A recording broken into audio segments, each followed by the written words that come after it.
Hello everyone, I am Gagan Ladda and we here at Everdemy helps teachers, small and mid-sized coaching owners to create their own online academy।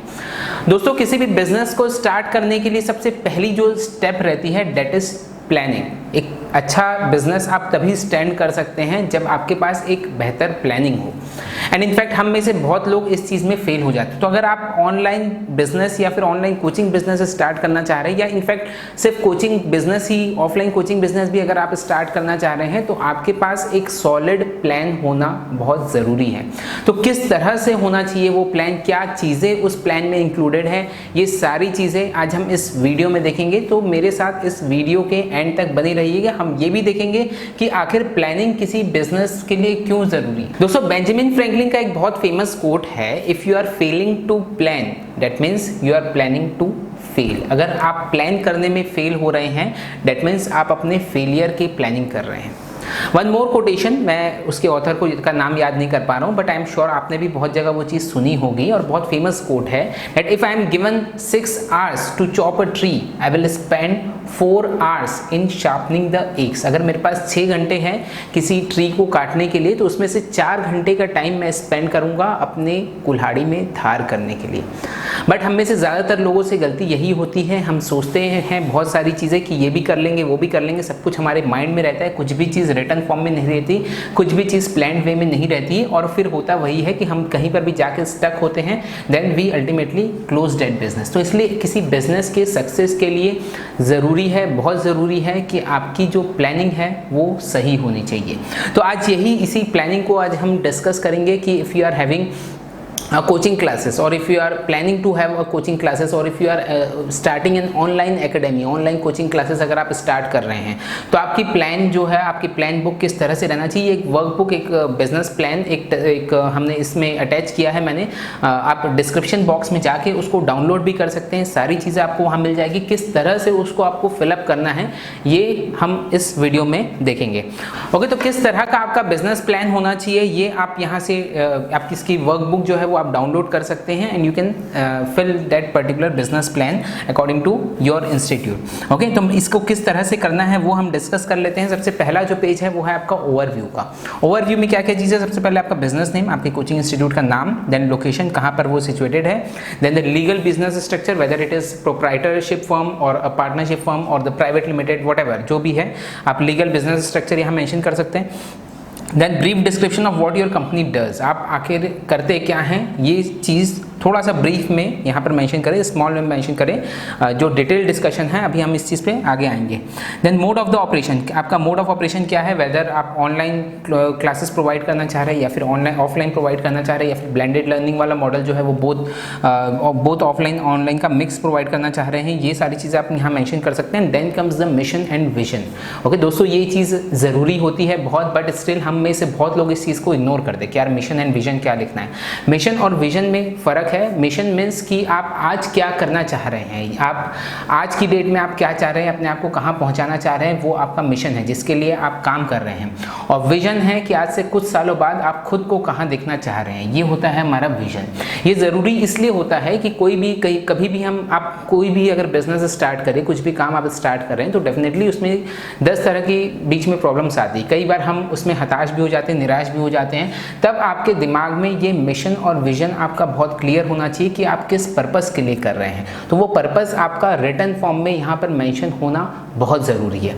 Okay, तो vision और mission पे थोड़ा सा आपको काम करना पड़ेगा, हो सकता है थोड़ा सा सोचना पड़े उस चीज़ पे, बट ये आप आंसर डेफिनेटली आपको अंदर से मिलेगा क्योंकि हर कोई एज अ टीचर, मैं भी ये चीज़ समझता हूँ, आप सब भी टीचर हैं तो मैं ये चीज़ समझता हूँ कि आप भी सिर्फ और सिर्फ पैसे के लिए हम लोग काम नहीं करते हैं। हमारा कुछ मिशन होता है, कुछ विजन होता है, तो उस चीज़ को हो सकता है उस चीज़ को हमने अभी तक रियलाइज़ नहीं किया है, बट उस चीज़ को आप थोड़ा सा आप शांत में अकेले में बैठ के उस चीज़ को आप रियलाइज़ करिए और यहाँ पर उस चीज़ को लिखिए, अपने विजन और अपने मिशन को यहाँ पर आप प्रॉपर लिखिए। देन कम्स द चेयर्स या फिर आप इसको बोल सकते हैं कि अकाउंटेबिलिटी आपको डिफाइन करनी है। इसमें क्या है कि बेसिकली जितने भी ऑपरेशंस आपके इंस्टीट्यूट में होने वाले हैं वो सारे ऑपरेशंस को आप यहाँ पर लिख लीजिए। एक हो गया आपका सपोज मार्केटिंग का एक ऑपरेशन हो गया, दूसरा हो गया आपका सेल्स का हो गया, ओके, देन हो गया आपका कंटेंट क्रिएशन का, देन हो गया उसका डिस्ट्रीब्यूशन पार्ट का, तो जो भी है, या टेक्नोलॉजी पार्ट, जितने भी आप डिपार्टमेंट्स आपके इंस्टीट्यूट में है, या फिर इसको फाइनेंस का लिख सकते हैं आप, फाइनेंस भी एक इंपॉर्टेंट डिपार्टमेंट है। तो जितने भी डिपार्टमेंट आपके इंस्टीट्यूट में हैं वो सारे डिपार्टमेंट्स की आप चेयर डिफाइन करिए। ओके, अब इसका मतलब ये नहीं है कि आपको उन सब चेयर्स के लिए अलग अलग लोगों को रिक्रूट करना पड़ेगा, बट उस चेयर को और उसके काम को आपको डिफाइन करना पड़ेगा कि भाई ये मार्केटिंग वाला जो बंदा है, जो भी है, उसको ये काम करना है, फाइनेंस वाला जो है उसको ये सारे काम करने हैं, जो वो सेल्स वाला है उसको ये काम करने हैं, कंटेंट वाले को ये सब काम करने हैं। अब हो सकता है कि इस सारी चेयर में एक ही आदमी बैठ जाए, हो सकता है इस सारी चेयर में अलग अलग आदमी बैठ जाए, बट वो उसके जो फंक्शंस है वो उसको डिफाइन करना ज़रूरी है। एंड अल्टीमेटली ये चारों किसको रिपोर्ट करेंगे ये आपको डिफाइन करना ज़रूरी है। ये हायरार्की मैंने एक बहुत मिनिमम लेवल की, छोटे लेवल की बनाई है।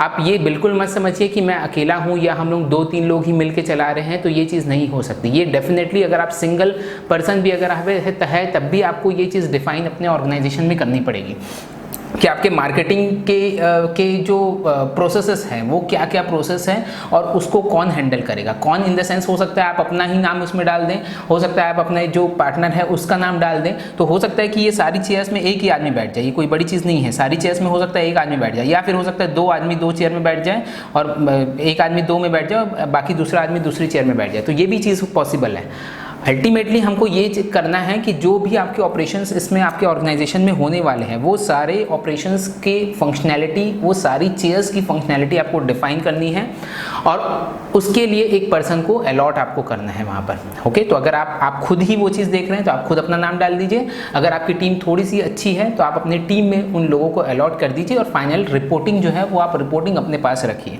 ओके, तो ये आपको अकाउंटेबिलिटी, जितनी भी एक्टिविटीज़ हो रही है सबकी अकाउंटेबिलिटी आपको वहाँ पर फिक्स करना होगा। आपको सबकी चेयर्स डिफाइन करनी होगी, सबके रोल्स आपको वहाँ पर डिफाइन करने होंगे। ये बहुत ज़रूरी चीज़ है, इसमें हो सकता है थोड़ा सा टाइम लगे बट इस चीज़ को आपको करना बहुत ज़रूरी है।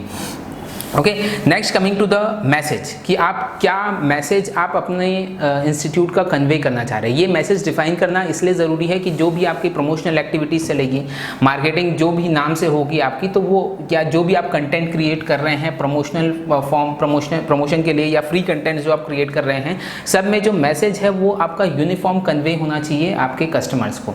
ओके, तो वो मैसेज पहले से आपका डिफाइन होना बहुत ज़रूरी। सबसे पहली चीज़ तो टारगेट मार्केट आप उसका सेट कर लीजिए कि आपका आखिर टारगेट मार्केट कौन है। इसको आप नीश बोल सकते हैं या फिर नीश ऑफ द नीश बोल सकते हैं कि एक स्मॉल सेगमेंट जिसको हम टारगेट कर रहे हैं। और ऑलवेज सजेस्टेबल यही रहता है कि अगर आप स्टार्ट कर रहे हैं उस चीज़ को, बहुत बड़े इन्वेस्टमेंट के साथ नहीं जा रहे हैं, तो एक स्मॉल सेगमेंट को ही आप टारगेट करें जिसके लिए आप कोर्स क्रिएट कर रहे हैं, जिसके लिए आप अपने जो कंटेंट्स है वो क्रिएट कर रहे हैं। तो वो स्मॉल सेगमेंट ऑफ मार्केट को पहले आप डिफाइन कर लीजिए कि वो सेगमेंट आखिर है कौन। ओके, जैसे आप लेट सपोज JEE की क्लास दे रहे हैं, उसमें भी आप फिजिक्स की कर रहे हैं, तो ये आपका नीश ऑफ द नीश हो गया। JEE एक नीश हुआ, उसका नीश हो गया फिजिक्स।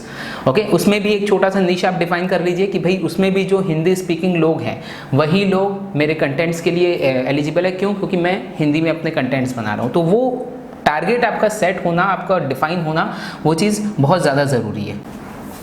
ओके, नेक्स्ट ये चीज़ डिफाइन करना ज़रूरी है कि आप आखिर किस प्रॉब्लम को सॉल्व कर रहे हैं। क्या ऐसी प्रॉब्लम है आपके कस्टमर्स की जो आप सॉल्व करना चाह रहे हैं। कई तरह की प्रॉब्लम्स हो सकती है। सपोज आप कोई कोर्स क्रिएट कर रहे हैं या स्किल डेवलपमेंट का कोई कोर्स क्रिएट कर रहे हैं, लेट सपोज डिजिटल मार्केटिंग का कोर्स क्रिएट कर रहे हैं, तो आपको ये पता रहना चाहिए कि मेरे जो टारगेट कस्टमर्स हैं उनकी आखिर प्रॉब्लम क्या है।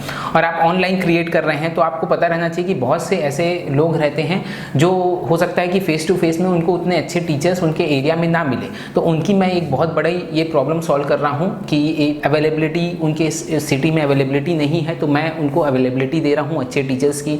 हो सकता है कि अफोर्डेबिलिटी उनकी कुछ एक प्रॉब्लम रहे, कुछ एक प्रॉब्लम लेट सपोज रहे अफोर्डेबिलिटी, तो मैं एक अफोर्डेबल प्राइस में उनको ये चीज़ प्रोवाइड कर रहा हूँ। तो जो भी आपके टारगेट कस्टमर्स हैं उनकी प्रॉब्लम, कौन सी प्रॉब्लम को आप सॉल्व कर रहे हैं, वो प्रॉब्लम यहाँ पर डिफाइन होना ज़रूरी है।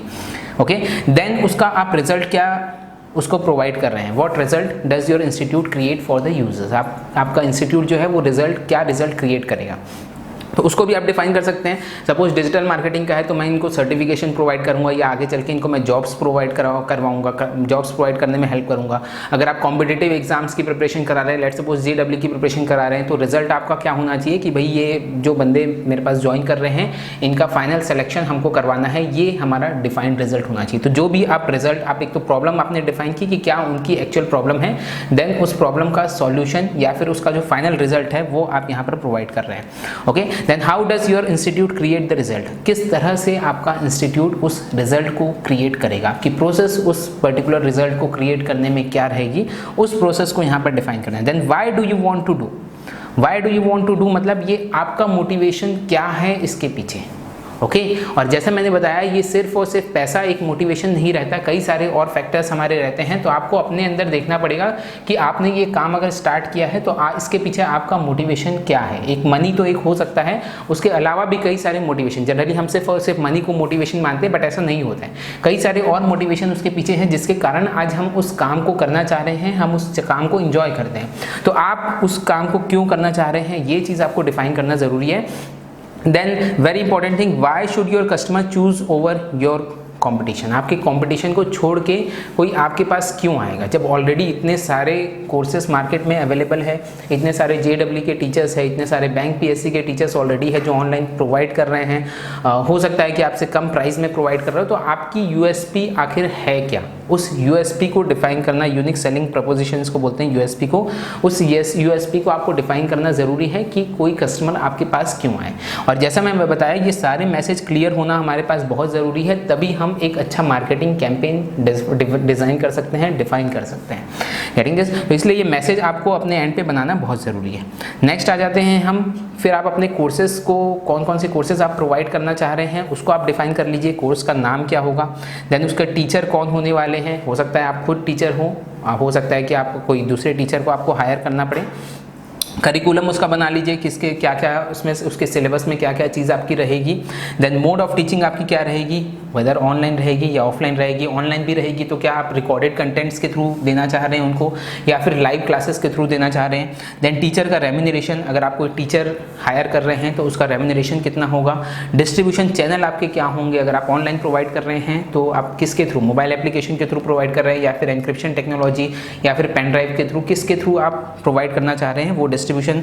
Then the study planning, detail study plan कि कितने कितने आवर्स के आपके कौन कौन से टॉपिक है उसको आपने डिफाइन कर लिया है करिकुलम में, कौन कौन से टॉपिक में आपके कितने कितने आवर्स रहेंगे वो चीज़। और प्लस उसको हो सके तो डेट के साथ आप डिफाइन कर लीजिए कि भाई इस डेट से मैं स्टार्ट करना चाह रहा हूँ, इस डेट से मैं स्टार्ट करूँगा और ये डेट तक मेरा ये चीज़ जो है वो कंप्लीट हो जाएगा।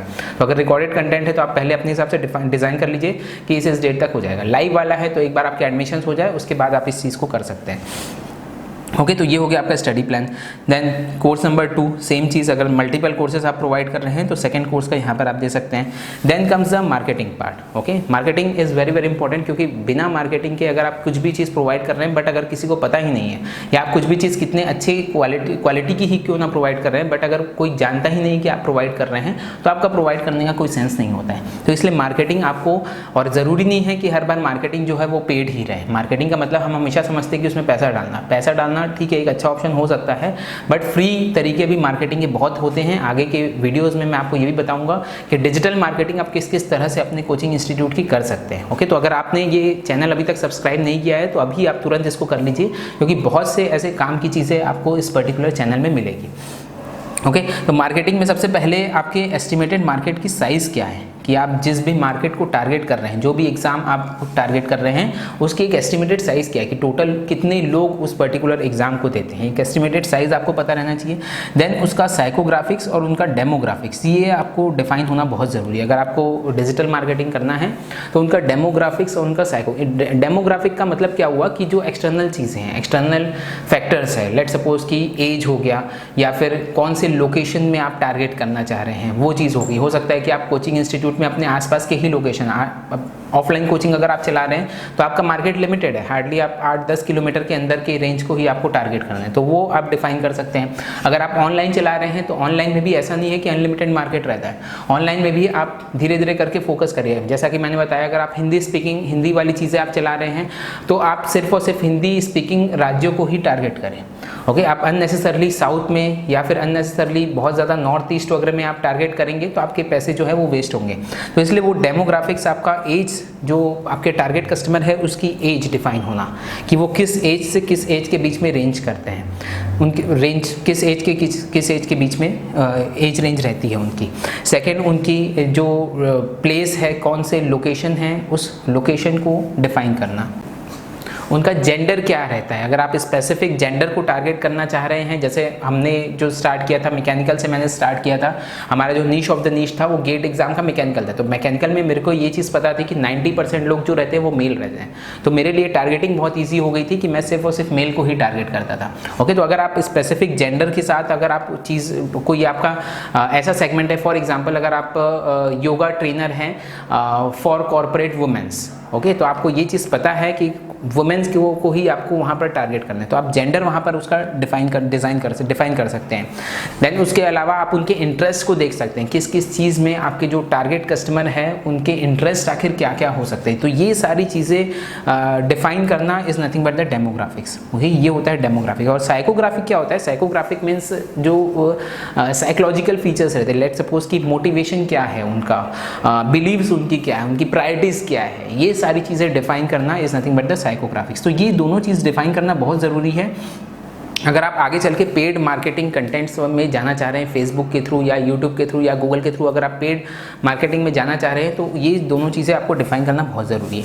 Then where can you find the target market, आपका टारगेट मार्केट आखिर आपको मिलेगा कहाँ पर? ओके, तो इस चीज़ के लिए आप देख सकते हैं कि हो सकता है कि वो फेसबुक में ज़्यादा एक्टिव रहे, हो सकता है यूट्यूब में ज़्यादा एक्टिव रहे। जैसे जनरली एजुकेशनल इंस्टीट्यूट वालों का जो टारगेट मार्केट है वो यूट्यूब में बहुत ज़्यादा एक्टिव रहता है और यूट्यूब में ही उसको उस तरह के ज़्यादा कंटेंट्स मिलते हैं, है ना। हो सकता है कि आप कुछ इस तरह की ट्रेनिंग दे रहे हो जो यंग गर्ल्स के बीच में बहुत ज़्यादा पॉपुलर है, तो यंग गर्ल्स या यंग बॉयज़ जो मिलेंगे आपको इंस्टाग्राम में ज़्यादा मिलेंगे। थोड़े से ओल्ड एज लोग जो मिलेंगे वो आपको फेसबुक में ज़्यादा मिल सकते हैं, व्हाट्सएप में ज़्यादा मिल सकते हैं। तो इस तरह से ये चीज़ डिफाइन होना ज़रूरी है कि आपका टारगेट मार्केट आपको कहाँ पर मिलेगा, तो वहीं पर जाके फिर एडवर्टीजमेंट करना ज़रूरी होता है। ओके, देन उसके बाद विजिबिलिटी स्ट्रेटेजी, आप अपनी विजिबिलिटी किस तरह से आप बढ़ाएंगे, जो भी आपके टारगेट मार्केट हैं उनके तक आप किस तरह से पहुँच सकते हैं। तो हो सकता है कि आप कंटेंट्स के थ्रू पहुँच सकते हैं, कुछ एक फ्री कंटेंट्स के थ्रू पहुँच सकते हैं। जैसे यूट्यूब में अगर आपको करना है तो आप कुछ एक फ्री कंटेंट्स आप क्रिएट कर सकते हैं, जो भी कोर्स आप प्रोवाइड कर रहे हैं उसका फ्री कंटेंट्स आप उसमें क्रिएट करके फिर उसको आप प्रमोट कर सकते हैं।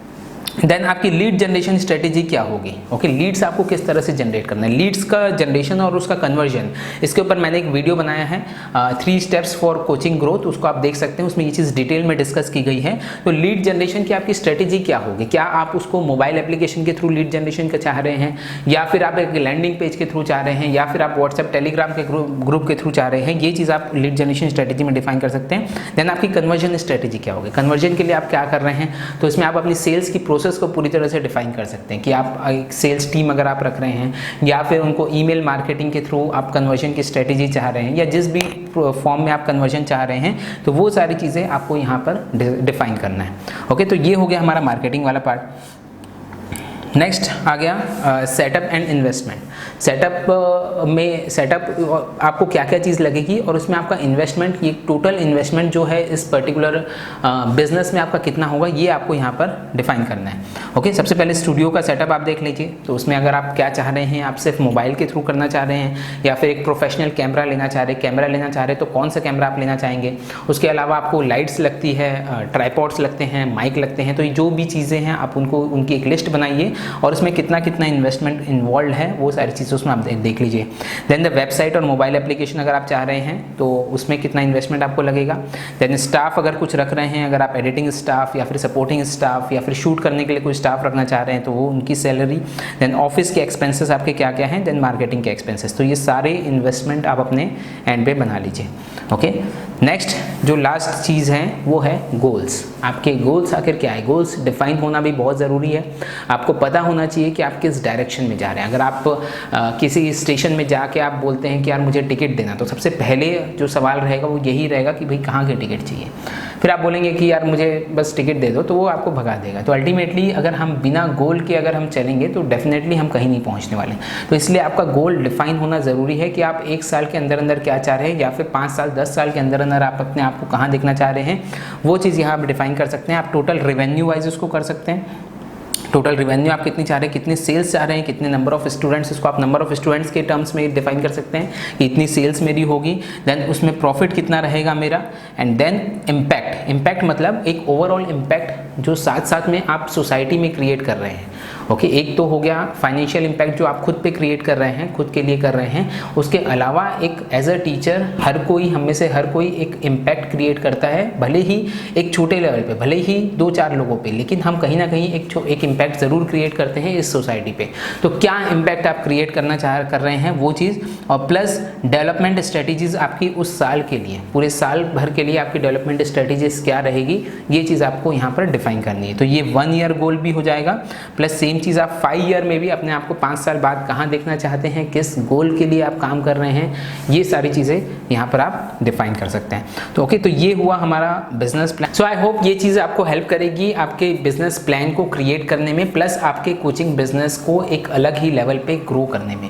अगर आप अपनी खुद की ऑनलाइन एकेडमी क्रिएट करना चाह रहे हैं तो एवर्डेमी इसमें आपकी हेल्प कर सकता है। हम आपको आप ही के नाम का मोबाइल एप्लीकेशन प्रोवाइड करते हैं, जिसमें आप अपने विजिटर्स को, अपने यूजर्स को बहुत अच्छे तरीके से एंगेज कर सकते हैं, एंड देन उनको कन्वर्ट कर सकते हैं। Then once they are converted, then आप उनको अपने कंटेंट्स सिक्योर्ड वे में प्रोवाइड कर सकते हैं। You can provide your videos, you can provide live sessions, you can provide notes, quiz, test, each and everything you can provide in a very very secured way. मतलब ना तो आपके contents downloadable रहेंगे, ना ही आपके कंटेंट्स स्क्रीन रिकॉर्ड हो सकते हैं, ना ही यूज़र उसको किसी अपने दूसरे बंदे के साथ शेयर कर सकता है। सो ये कंप्लीट सिस्टम, एक कंप्लीट ऑनलाइन सिस्टम हम आपको प्रोवाइड करते हैं। इसके लिए हम आपकी हेल्प कर सकते हैं, और उसके लिए आप हमें नीचे दिए गए कॉन्टैक्ट नंबर पे आप हमें कॉन्टैक्ट कर सकते हैं। Once more I would like to tell you कि ये बिजनेस प्लान नीचे एक डिस्क्रिप्शन बॉक्स में लिंक दी गई है, आप वहाँ से उसको जाके डाउनलोड कर सकते हैं। And this is strongly recommended that before starting the online business or before starting your coaching business, you must fill this particular business plan. Okay, so thank you so much, all the best.